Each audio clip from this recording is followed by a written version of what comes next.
নিম্নমানের কাজের অভিযোগ তুলে রাস্তার কাজ আটকে দিলেন কিষান্ত দশগ্রামের বাসিন্দারা। কোথাও যথাযথভাবে পরিষ্কার না করেই ধুলো ও জল কাদার উপর সামান্য তেল ঢেলেই দেওয়া হচ্ছে পিচের প্রলেপ, কোথাও পাথর ফেলে যথাযথভাবে রোলার না করেই নিম্নমানের সামগ্রী দিয়ে তৈরি হচ্ছে রাস্তা। এমনই নিম্নমানের কাজের অভিযোগকে ঘিরে রবিবার ধুন্ধুমার পরিস্থিতি তৈরি হয় কোচবিহারের দিনহাটা ২ ব্লকের কিষান্ত দশগ্রাম গ্রাম পঞ্চায়েতের টিয়াদহে। সংশ্লিষ্ট গ্রাম পঞ্চায়েতের সেনপাড়া ও দাসপাড়ায় বিক্ষোভের পাশাপাশি রাস্তার কাজ আটকে দেন স্থানীয় বাসিন্দারা। সাধারণ মানুষ রাজনীতি বুঝি না, আমরা কাজ ভালো চাই, দায়সারাভাবে কাজ করে কয়েকদিনেই রাস্তা খারাপ হলে তো ভুগতে হবে আমাদেরই। তাই নিয়ম মেনে ভালোভাবে কাজের দাবি জানানো হয়েছে। ক্ষোভের সুরে জানালেন স্থানীয় পৌর অতুল সরকার। রাস্তায় নিম্নমানের সামগ্রী ব্যবহার ও দায়সারাভাবে কাজ নিয়ে ক্ষোভ শুধু এই পৌরের নয়। রাস্তার কাজ নিয়ে অনিয়মে সরব হয়েছেন এলাকার শতাধিক মানুষ। স্থানীয় জনপ্রতিনিধি ও ঠিকাদারি সংস্থার প্রতিনিধিদের সামনে ক্ষোভে ফেটে পড়েন তারা। বারংবার দাবি তোলেন ভালো রাস্তার। এদিন সকাল থেকেই বিষয়টিকে কেন্দ্র করে এলাকায় দফায় দফায় উত্তেজনা ছড়ায়। ঘটনাস্থলে পৌঁছান দিনহাটা ২ পঞ্চায়েত সমিতির পূর্ত কর্মাধ্যক্ষ বিভাস কুমার অধিকারী ও স্থানীয় সাহেবগঞ্জ থানার পুলিশ। স্থানীয়দের শান্ত করার পর ঠিকাদারি সংস্থার সাথে কথা বলেন তারা। এরপর আশ্বাস মেলায় স্থানীয়রা সন্তুষ্ট হন ও বিকেলের দিকে ফের কাজ শুরু হয়। বিভাসের মন্তব্য, রাস্তাটি প্রধানমন্ত্রী গ্রামীণ সড়ক যোজনার আওতায় ছিল। রাস্তাটির বেহাল দশার কথা বিবেচনা করে এসআরডিপি ফান্ডের বরাদ্দকৃত ৬৬ লাখ টাকা ব্যয়ে রাস্তাটির সংস্কারের কাজ শুরু হয়েছে। সাধারণ মানুষের কাজের মান নিয়ে ক্ষোভ ছিল।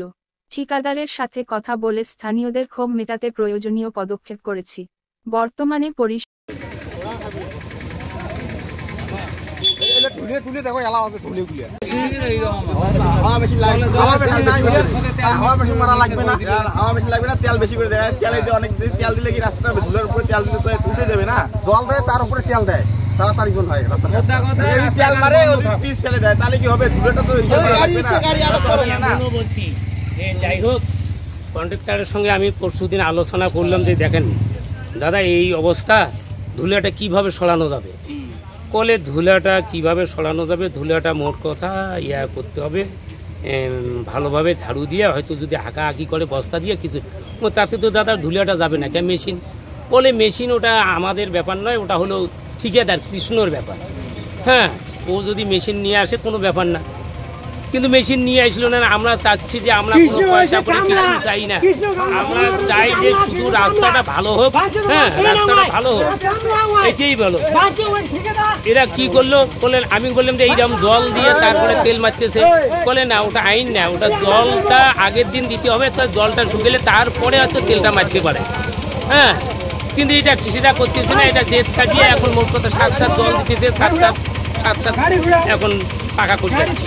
এই তো অবস্থা। আমরা পয়সা চাই না, আমরা চাচ্ছি যে রাস্তাটা ভালো, এইটাই হলো কথা। রাস্তাটা হচ্ছে পিএমজিওয়াই এর রাস্তা ছিল, সেটাকে আমরা রিপেয়ারিংয়ের একটা ফান্ড নিয়ে আসি, সেটা হচ্ছে এসআরডিপির থেকে। এটা মূলত কাজটা হবে রিপেয়ারিং, কিন্তু রাস্তার যে বেহাল দশা সেটাতে ঠিকাদারকে অনেকটা করতে হচ্ছে।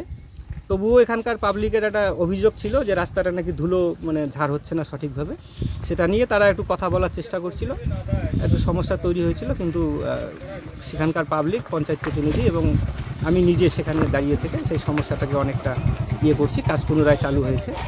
হ্যাঁ, আমরা উন্নয়নের পক্ষে, উন্নয়ন চাই, তাই আমরা উন্নয়নের কাজকে কোনোভাবেই বন্ধ করতে রাজি নই। ঠিকাদারের সাথে আপনার কথা হয়েছে? হ্যাঁ, ঠিকাদার বলছে যে যেহেতু ফান্ডটা অল্প, মাত্র ৬৬ লাখ, ৪ কিলোমিটার রাস্তা, তাই নতুন করে গোটাটাই তো করা সম্ভব হবে না। সে যতটা পারবে তিনি সেটা করার চেষ্টা করবেন। ধুলো ঝাড় দেওয়ার ব্যাপারে উনি কি বললেন? যে আজকের দিনে মেশিন নেই, কিন্তু এমনিতে লেবাররা, যেটা দেখলাম আমি, মহিলা লেবাররা আছে, তারা ঝাড়ু বা ব্রাশ করে করে সেটাকে ঝাড় দিচ্ছে। হ্যাঁ, হবে, কাজটা ভালোই হবে, একদম খুব যে খারাপ মানের হচ্ছে সেটা নয়। আমরা চেষ্টা করছি যে ঠিকাদারকে বলে কাজটাকে আরও যতটা ভালো করা যায় আর কি। আজকে কি আবার কাজ হচ্ছে? হ্যাঁ, অবশ্যই অবশ্যই।